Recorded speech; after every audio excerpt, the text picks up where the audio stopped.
महान एक्सप्रेस बनाम राजमाता आহি গৈছে ইতিমধ্যে ৰাজমাতা নাওখনে বিজয় সাব্যস্ত কৰিছে ৰং কৰিছে ইতিমধ্যে ৰাজ্যৰাখী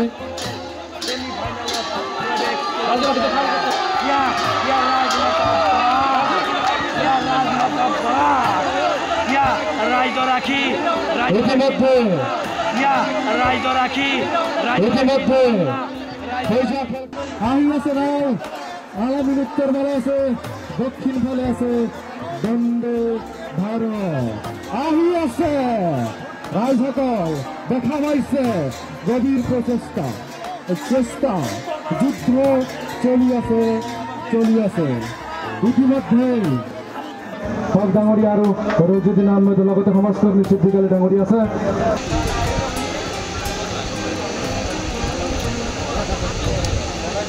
আছে 1,11,111 টাকা লগতে ট্ৰফি চাম্বপাৰা আঞ্চলিক যুৱ সংঘৰ সৌজন্যত প্ৰত্যেক বছৰৰ দৰে এই বছৰো অসম ভিত্তিক নাও খেল প্ৰতিযোগিতাৰ আয়োজন কৰিছিলোঁ। এই নাও খেলৰ মুখ্য অতিথি হিচাপে উপস্থিত আছিল অনুমোদন নম্বৰ 6 সমষ্টিৰ বিধায়ক মাননীয় ৰেখুদ্দিন আহমেদ আৰু এই নাও খেলখনত সৰ্বমুঠ 9খন নাৱে অংশগ্ৰহণ কৰিছিল আৰু চূড়ান্ত খেলত ৰাজমাতা আৰু বন্দে ভাৰত নাৱে প্ৰৱেশ কৰিছিল। উক্ত চূড়ান্ত খেলত বন্দে ভাৰত নাওখনে বিজয় সাব্যস্ত কৰিছে আৰু ৰানাৰ্ছ আপৰ খিতাপ ৰাজমাতা নাওখনে পাবলৈ সক্ষম হৈছে।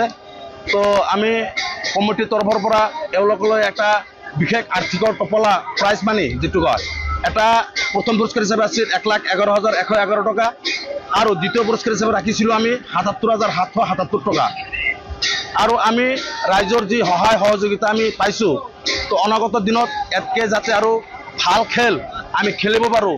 এই নাও খেল এটা খেল নহয়, ই আমাৰ বাবে এটা আবেগ। এই আবেগ জীয়াই ৰাখিবলৈ আমি অপ্ৰাণ চেষ্টা চলাম। অনাগত দিনত সমূহ ৰাইজৰ সহায় সহযোগিতা আমি আন্তৰিকতাৰে কামনা কৰিছোঁ। অষ্টমবাৰ নাও খেল প্ৰতিযোগিতাৰ এইবাৰ আমাৰ অষ্টমবাৰ নাও খেল অসম ভিত্তিত পাতিছিলোঁ আমি। এই নাও খেলত আপোনালোকক অসমবাসীক জনাবলৈ পাই সুখী হৈছোঁ। এই নাও খেলৰ জৰিয়তে আমি এক ডকুমেণ্টাৰী প্ৰস্তুত কৰিছোঁ, যি ডকুমেণ্টাৰীৰ জৰিয়তে অসমৰ ছাত্ৰ ছাত্ৰীয়ে অসমৰ কলা কৃষ্টি নাও খেলৰ বিশদভাৱে জানিব পাৰিব। এই নাও খেলৰ যি ঐতিহ্য আছিলে এই ঐতিহ্যৰ ওপৰত তেওঁলোকে অধ্যয়ন কৰিব পাৰিব।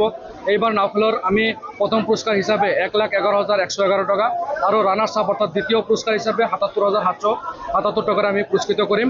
অনাগত দিনত চাম্বপাৰা যুৱ সংঘৰ এই প্ৰচেষ্টা অব্যাহত থাকিব। এই নাও খেল আমাৰ অঞ্চলৰ এক পৰম্পৰা। অনাগত দিনতো আমি নাও খেল আৰু পাতিম বুলি আমি আশাবাদী। ৰাইজৰ সহায় অবিহনে এই নাও খেল অনুষ্ঠিত কৰাই যি বিশেষ ব্যক্তিসকলে আমাৰ লগত সহযোগ কৰিছে তেওঁলোকক আমি ধন্যবাদ জ্ঞাপন কৰিছোঁ আৰু ৰাইজৰ যি অভূতপূৰ্ব সঁহাৰি অনাগত দিনত আমি আৰু ভালকৈ সঁহাৰি পাম বুলি আমি আশাবাদী।